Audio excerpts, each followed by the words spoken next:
মঞ্চে উপবিষ্ট নেতৃবৃন্দ, সাংবাদিক ভাইয়েরা, সংগ্রামী ভাইয়েরা, আমরা এই মঞ্চে দাঁড়িয়ে জানুয়ারি মাসের ৩ তারিখ ঘোষণা বলেছিলাম অতি সত্বর দরকার নির্বাচিত সরকার। আজকে সবাই এসে আমাদের ওই কথায় দাঁড়িয়েছেন। সরকার ইউনূস সাহেব বহু গড়িমসি করে গতকাল বলেছেন সংসদ নির্বাচন এবং গণভোট একসাথে হবে। আমরা বলেছি গণভোট অপ্রয়োজনীয়, গণভোটের কোনো প্রয়োজন নাই। সংবিধানের ঊর্ধ্বে নেওয়া যে সনদ, সেই সনদে আমরা বামপন্থী বামজোট এবং বাংলাদেশ জাসদ আমরা সাইন দিই নাই। এটাতে সাইন দিয়েছে বিএনপি আজকে ফাঁদে পড়েছে। ওই সাইন দিতে যে ফাঁদে পড়েছে, বামপন্থীরা ওই ফাঁদের থেকে ওই ফাঁদে পাওয়া যায় নাই।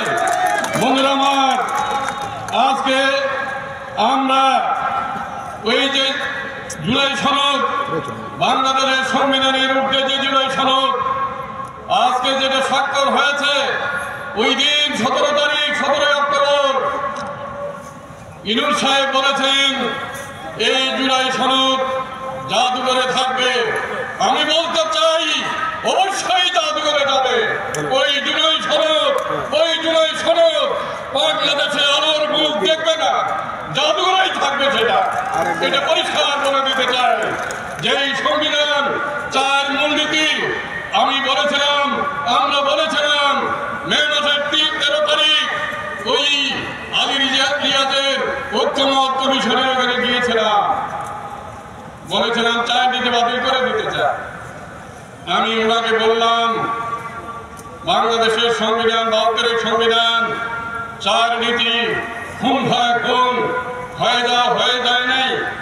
52-এর ভাষা আন্দোলন, 54-এর যুক্ত ফ্রন্ট, 62-র শিক্ষা আন্দোলন, 66-র 6 দফা, 69-এর গণঅভ্যুত্থান আর 70-এর নির্বাচন, 71-এর মুক্তিযুদ্ধের মধ্য দিয়েই এই 4 নীতি বাংলাদেশের মানুষ অর্জন করেছিল। এই 4 নীতি আমরা বাতিল করে দিতে চান। আপনারা কমিশন এখনই বিতর্কে ঢুকে গেলেন, চাদরের বাইরে ঠ্যাং টানেন না। আজকেও ওই ঠ্যাং এখন চাদরের ভিতর ঢুকাতে পারছে না, বিতর্কে জড়িয়ে গেছেন। ঐক্যমত কমিশন ঐক্য এনেছেন নাকি অনৈক্য এনেছেন? বিএনপি সাইন দিয়ে এখন ফাঁদে পড়ে বলছেন অনৈক্য সৃষ্টি করেছে। তাই বন্ধুরা, আমরা আমাদের রাজনীতি সেদিন পরিষ্কারভাবে বলেছিলাম। তাই আমরা আজকে দেখছি এই বিতর্কে থেকে সরকার বের হতে পারছে না। গণভোট 4টা দাবি দিয়েছে, সেটার উপর গণভোট দিতে হবে। এই গণভোট সেজন্যই বলছি ওই গণভোট বাংলাদেশের মানুষের মধ্যে কোনো মুক্তি আনতে পারবে না। বিভাজন ছাড়া এই গণভোট অন্য কিছু দিতে পারবে না, দেশকে আরো সংঘাতের দিকে নিয়ে যাবে।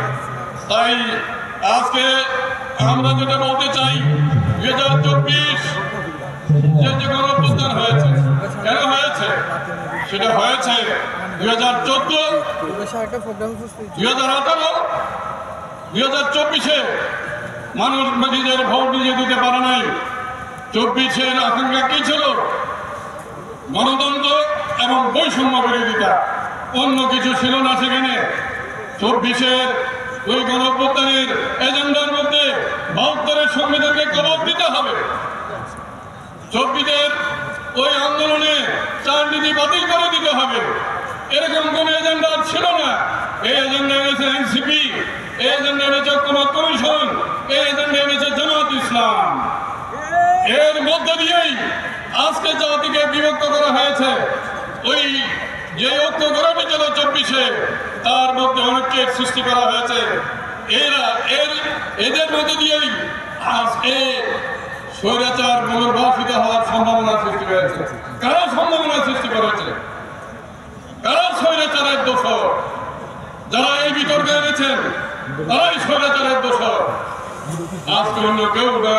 তাই বন্ধুরা আমার, আজকে বলতে চাই যে আন্দোলন আজকে বাংলাদেশের মানুষ করেছে, এখন এখান থেকে ফেরার উপায় কি? আজকে আমরা পরিষ্কার বলতে চাই, এখান থেকে ফেরার উপায় অতি সত্ত্বর দরকার নির্বাচিত সরকার একটা ব্রিজিং স্প্লেস।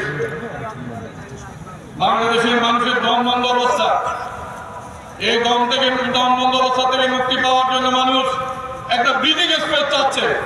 সেই ব্রিজিং স্পেস হলো একটি জাতীয় সংসদ, স্বচ্ছ, অবাধ, ইনক্লুসিভ একটা জাতীয় সংসদের নির্বাচন অবিলম্বেই। আমরা 3 তারিখ জানুয়ারির 3 তারিখ একই কথা বলেছি, এখনো বলছি অতি সত্ত্বর দরকার নির্বাচিত সরকার। এখন পাওয়ার সেন্টার কোথায়? পাওয়ার সেন্টার বিএনপি, পাওয়ার সেন্টার এনসিপি, পাওয়ার সেন্টার অন্তর্বর্তীকালীন সরকার, পাওয়ার সেন্টার জামাত। মানুষ কোন দিকে যাবে দিশা পাচ্ছে না। সেন্টার একটা নাই, সেই একটা সেন্টার যদি হয় তাহলে মানুষ ওদের বিরুদ্ধে আন্দোলনে লড়াই সংগ্রামে একটা নিশানা করতে পারে। দেশে নৈরাজ্য চলছে, দেশে দেশ বিদেশের বিনিয়োগ নাই, লক্ষ লক্ষ মানুষ বেকার, আইনের শাসন নাই। আজকে মৌসুম ওই হাসিনার আমলে ঘুম ঘুমের রাজনীতি আজকে জায়গা করে নিয়েছে বুলডোজার আর মবের রাজনীতি। হাসিনার ঘুম ঘুমের রাজনীতি প্রতিস্থাপিত হয়েছে বুলডোজার এবং মবের রাজনীতি। দেশে নৈরাজ্য চলছে, এর থেকে মুক্তি একমাত্র আপাতত মুক্তির পথ হলো একটি নির্বাচিত সরকার, একটি সাধারণ নির্বাচন। আর প্রকৃত মুক্তি যদি আমাদের আনতে হয়, আজকে বাম গণতান্ত্রিক শক্তি বিকল্প ক্ষমতা কেন্দ্র, বিকল্প শক্তি বলে আজকে গড়ে তুলতে হবে। বিকল্প শক্তি ছাড়া আজকে বাংলাদেশের সাধারণ মানুষের মুক্তি নাই। কেন? দেশের শ্রেণী বৈষম্য, ধন বৈষম্য, আকাশচুম্বী একদিকে প্লাস আরেকদিকে 95। দেশ ভাগ হয়ে গেছে। কমিউনিস্ট পার্টি আর আমরা এখানে যারা আছি, আমরা 95-এর জন্য লড়াই করছি। ওই লড়াই সামনে কথা বলবে বৈষম্য, আসল বৈষম্য, ওই কোটা বৈষম্য না, আসল বৈষম্যের লড়াই আপনারা দেখবেন। ওখান থেকেই গণ আন্দোলন থেকে গণ অভ্যুত্থানের সৃষ্টি হবে। সেই লড়াইয়ের জন্য আপনারা প্রপক্ষ করেন, সেই লড়াইয়ে নেতৃত্ব দেওয়ার জন্য আমরা এখানে সমবেত হয়েছি। আসুন সেই লড়াইয়ে আমরা এগিয়ে যাই। দুনিয়ার মধ্যে দেখো বাংলাদেশের কমিউনিস্ট পার্টি জিন্দাবাদ। সবাইকে ধন্যবাদ।